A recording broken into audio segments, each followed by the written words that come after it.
Natin ang ating pagdiriwang sa ngalan ng Ama at ng Anak at ng Espiritu Santo. Amen. Ang pagpapala ng ating Panginoong Hesukristo, ang pag-ibig ng Diyos Ama at ang pakikipagkaisa ng Espiritu Santo naway sumainyong lahat.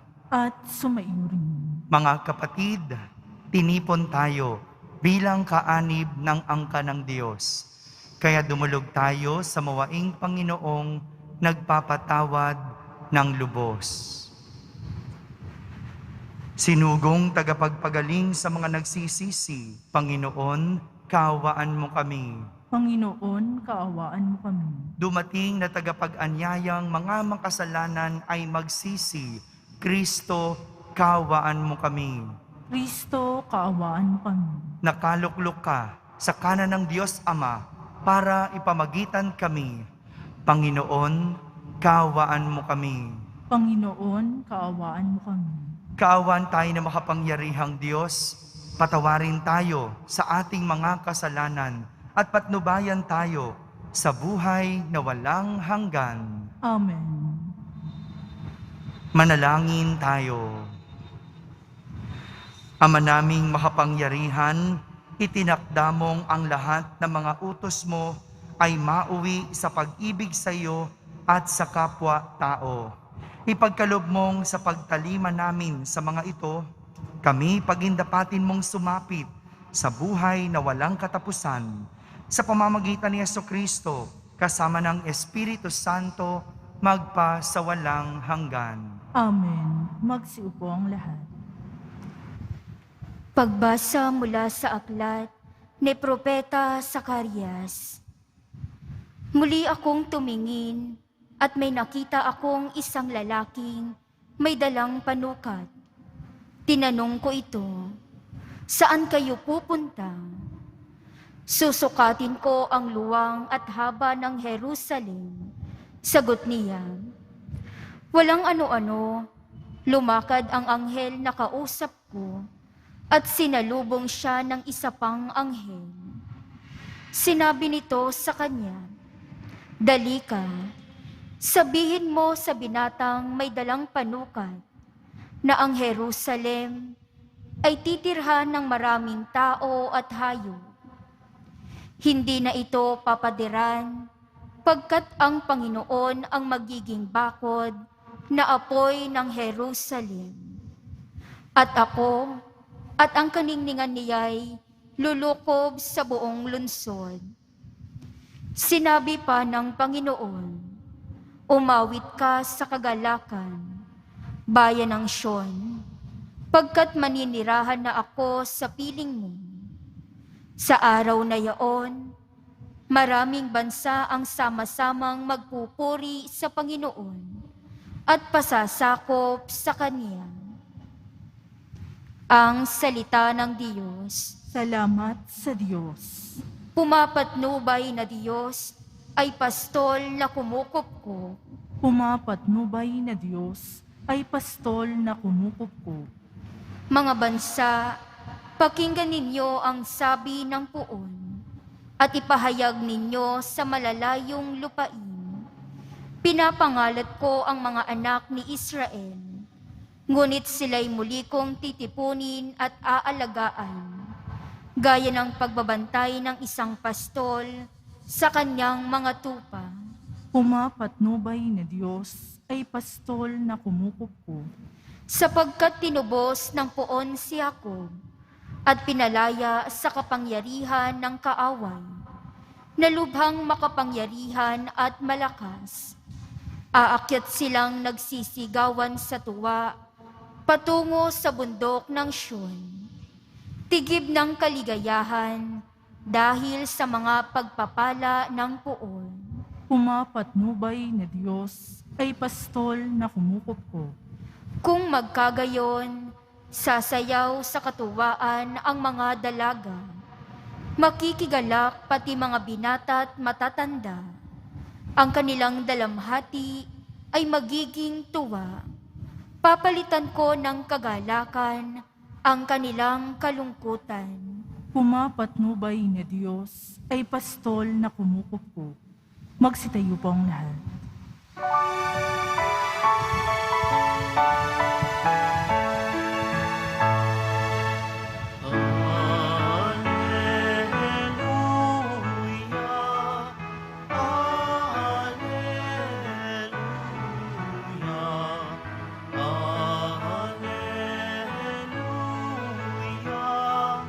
Alleluia.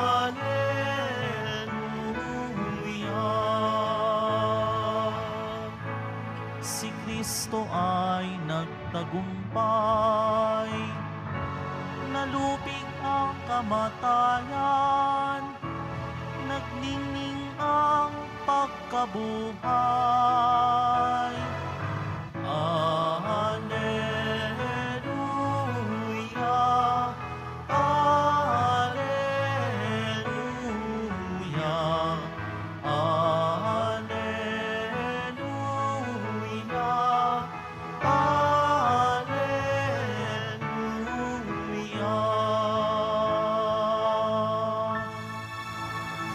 Sumainyo ang Panginoon. At sumaiyo rin. Ang mabuting balita ng Panginoon ayon kay San Lucas. Papuri sa iyo, Panginoon.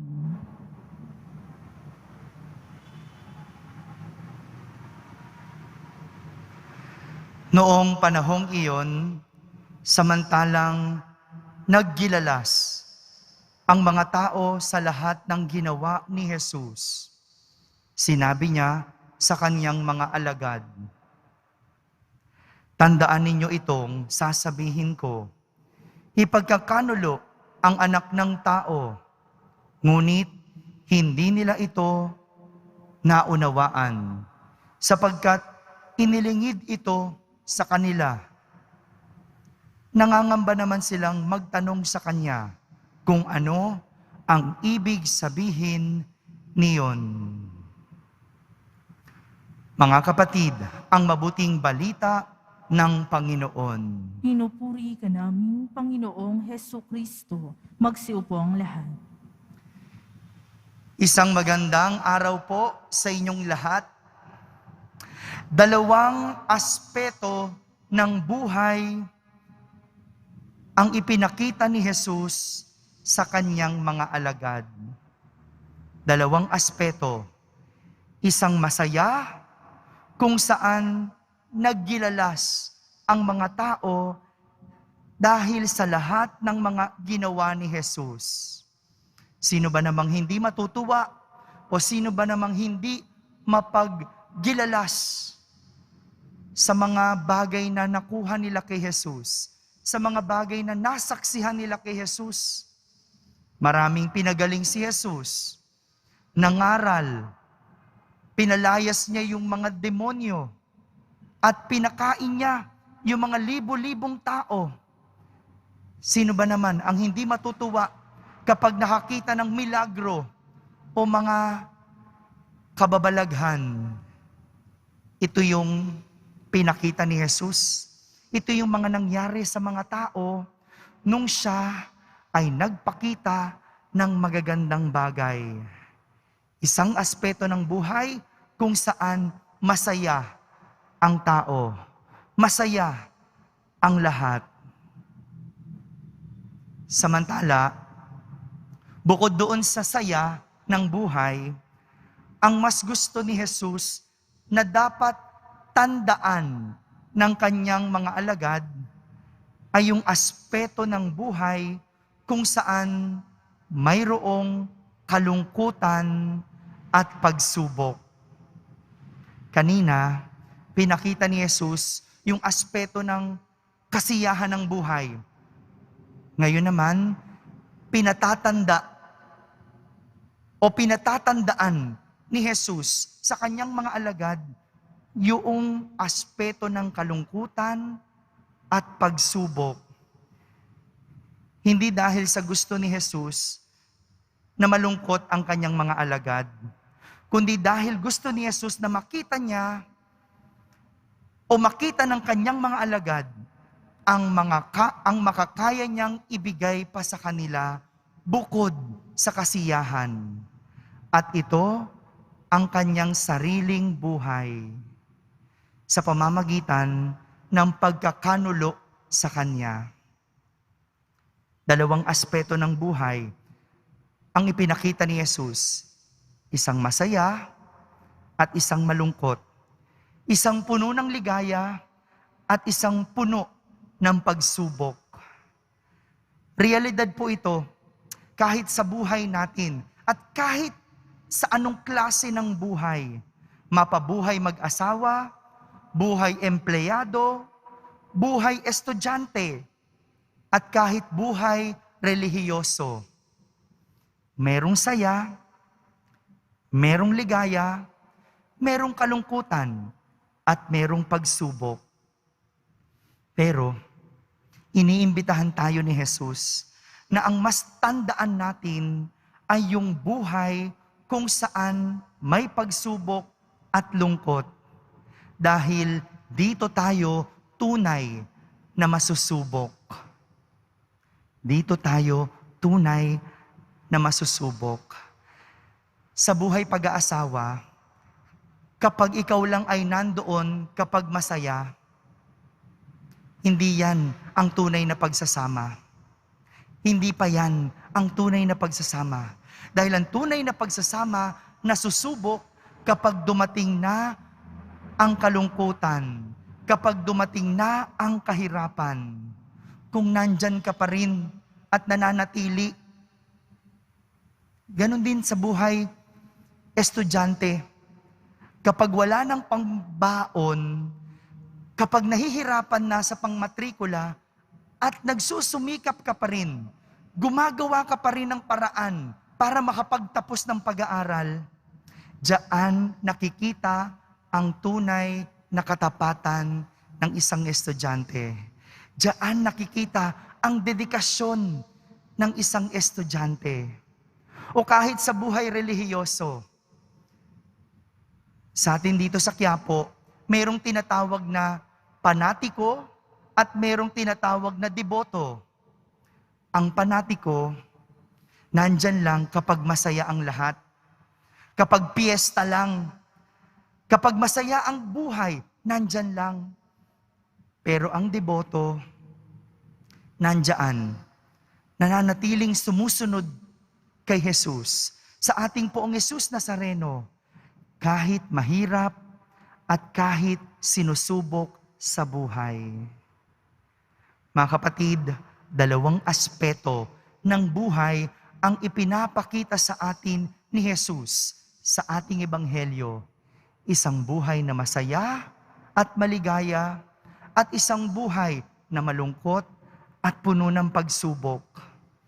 Pinapaalala sa atin ni Jesus ang mga realidad ng buhay na ito dahil sa anumang aspeto, saya man o kalungkutan, kaginhawahan man o pagsubok, nandun pa rin si Jesus. Ang tanong, nandun ka rin ba para kay Jesus? Mga kapatid, tandaan natin, ang buhay ay hindi lang puro kasiyahan at kaginhawahan. Kasama nito ang lungkot at pagsubok. Lahat tayo bilang deboto at mananampalataya, nandun si Jesus para sa atin. Ang tanong, nandun ka rin ba para sa Diyos? Amen. Magsitayo pong lahat. Minamahal kong mga kapatid, ipinahayag ni Kristong ating Panginoon ang ating kaligtasan sa kanyang kamatayan at muling pagkabuhay. Sa pamamagitan niya, ang lingkod na nagdurusa, dalhin natin ang ating mga panalangin sa Ama ng lahat ng awa. Ating sambitin sa bawat panalangin, Ama, maunawaan nawa namin ang iyong pamamaraan. Ama, maunawaan nawa namin ang iyong pamamaraan. Ang mga pinuno ng simbahan, naway magpakita ng liwanag na pangarap na may masigasig at matatag sa gitna ng magulong mundong ating ginagalawan. Manalangin tayo. Ama, maunawaan nawa namin ang iyong pamamaraan. Ang kapayapaan at pagkakasunduan, naway mamayani sa samahan ng mga bansa at lahat ng tao sa daigdig. Manalangin tayo. Ama, maunawaan nawa namin ang iyong pamamaraan. At tinawang mapagtanto na ang tunay na kadakilaan ay hindi sa pamamagitan ng kapangyarihan at katayuan sa lipunan, kundi matatagpuan ito sa paglilingkod natin sa ating kapwa. Manalangin tayo. Ama, maunawaan nawa namin ang iyong pamamaraan. Ang mga may sakit, naway iugnay ang kanilang paghihirap sa mga pagdurusa ni Kristo sa krus. Manalangin tayo. Ama, maunawaan nawa namin ang iyong pamamaraan. Ang mga yumao naway mapalaya sa kanilang pagkakasala at magtamo ng walang hanggang kapayapaan. Manalangin tayo. Ama, maunawaan nawa namin ang iyong pamamaraan. Sa katahimikan, ating ilapit sa Diyos ang ating mga pansariling kahilingan.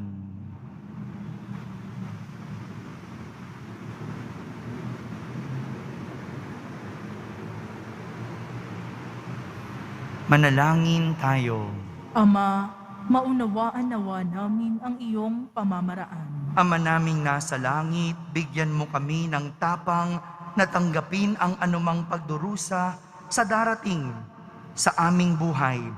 Pakayin mo kami sa kaganapan ng kaligayahan sa iyong presensya. Hinihiling namin ito sa pamamagitan ni Kristo na aming Panginoon. Amen. Magsiupo ang lahat.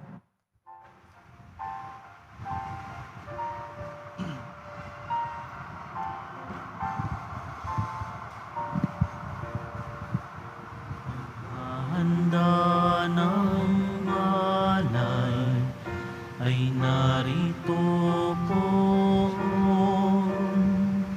Ang alak at tinapay dala sa altar mo. Ano'y magiging tunay, dugo mo't katawan. Aming tatanggapin ngayon, magbibigay buhay.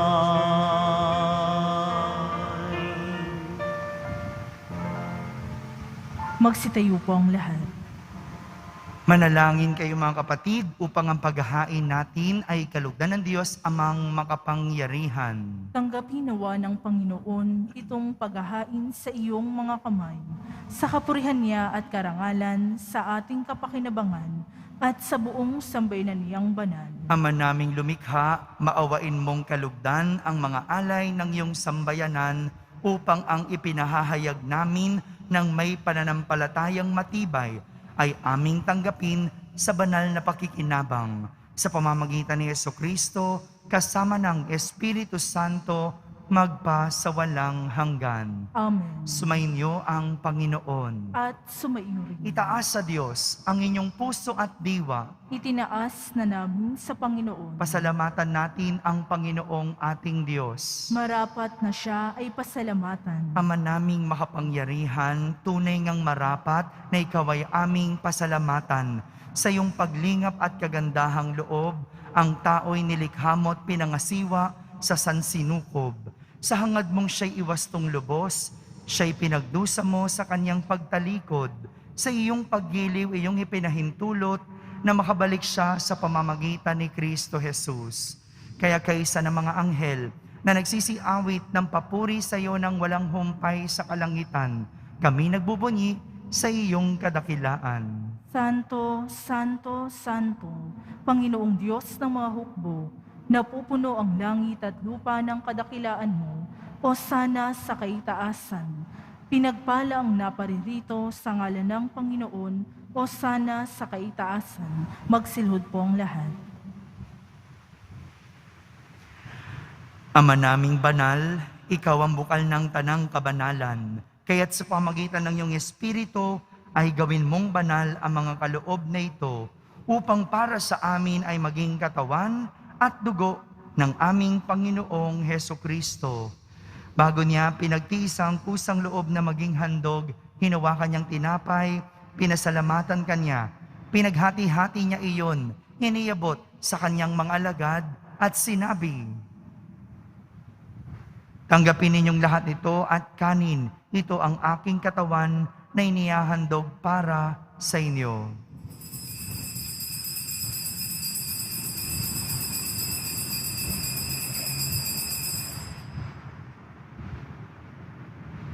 Kaya hindi naman matapos ang hapunan, hinawakan niyang kalis, muli kanyang pinasalamatan, iniyabot niya ang kalis sa kanyang mga alagad at sinabi, "Tanggapin ninyong lahat ito at inumin.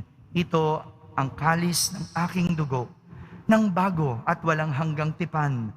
Ang aking dugo na ibubuhos para sa inyo at para sa lahat sa ikapagpapatawad ng mga kasalanan. Gawin ninyo ito sa pag-alaala sa akin."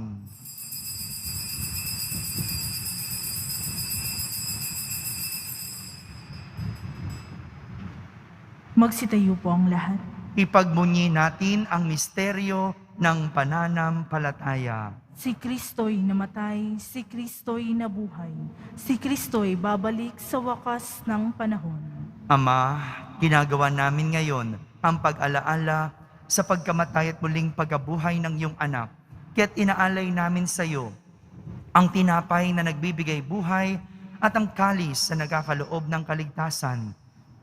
Kami nagpapasalamat dahil kami iyong minarapat na tumayo sa harap mo para maglingkod sa iyo.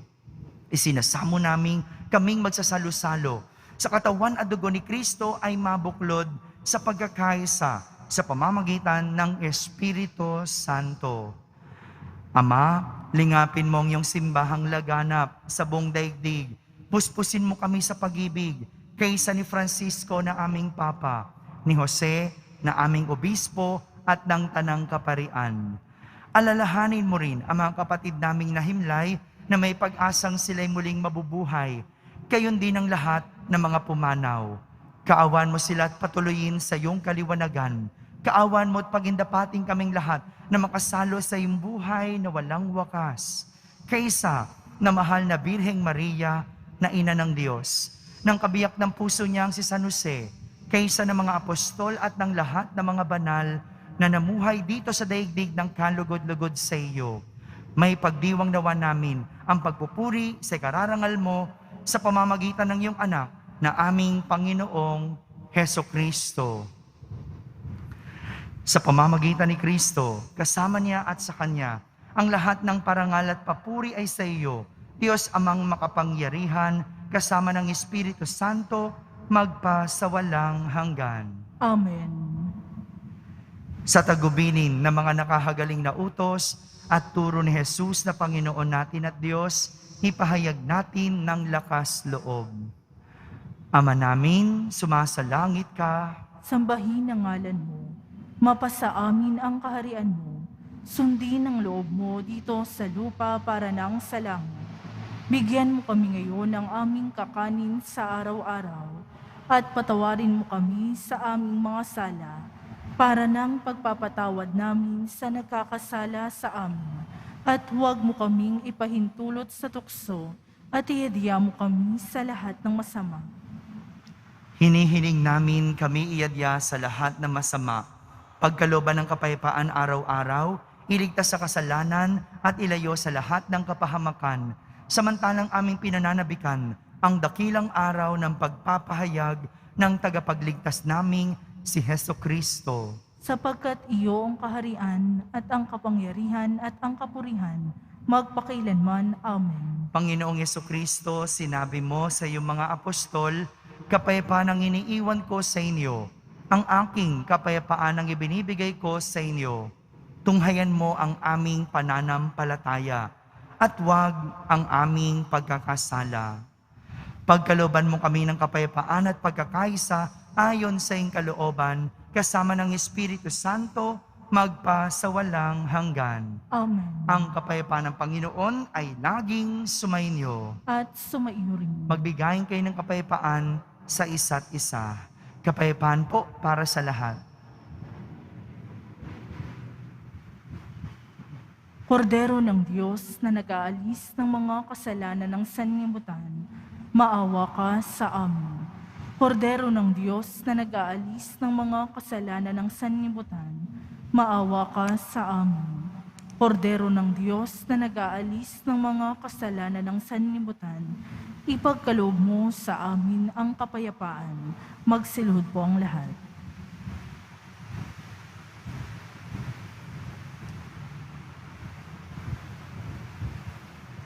Ito ang kordero ng Diyos. Itong nag-aalis ng mga kasalanan ng sanlibutan. Mapalad ang mga inaaniyahan sa kaniyang piging.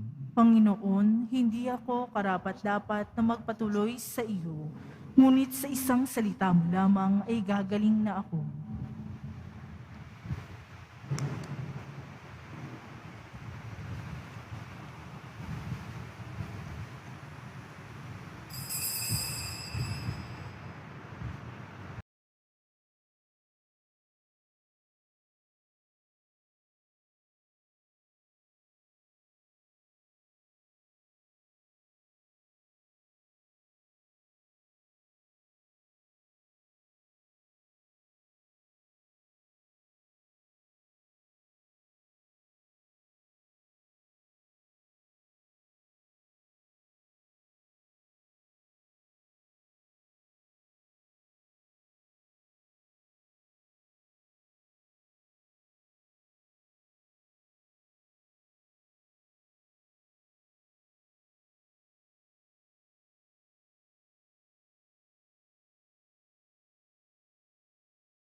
Manalangin tayo.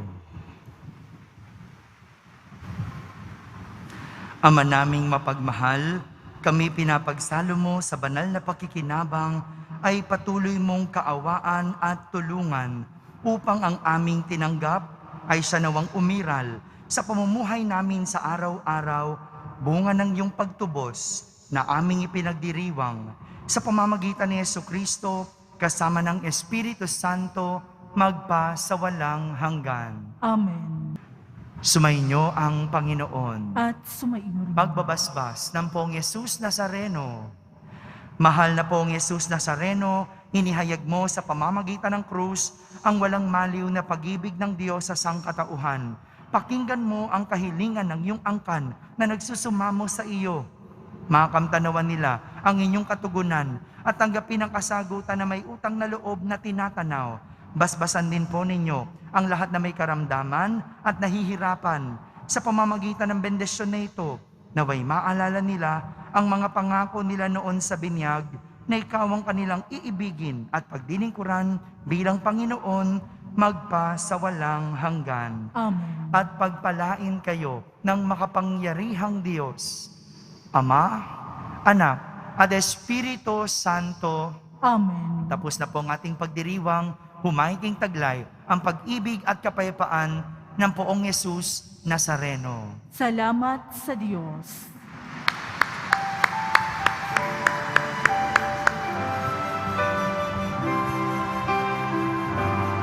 Nuestro Padre Jesus Nazareno, sinasamba ka namin, pinipinto ka namin, aral mo ang aming buhay at kaligtasan. Nuestro Padre Jesus Nazareno, iligtas mo kami sa kasalanan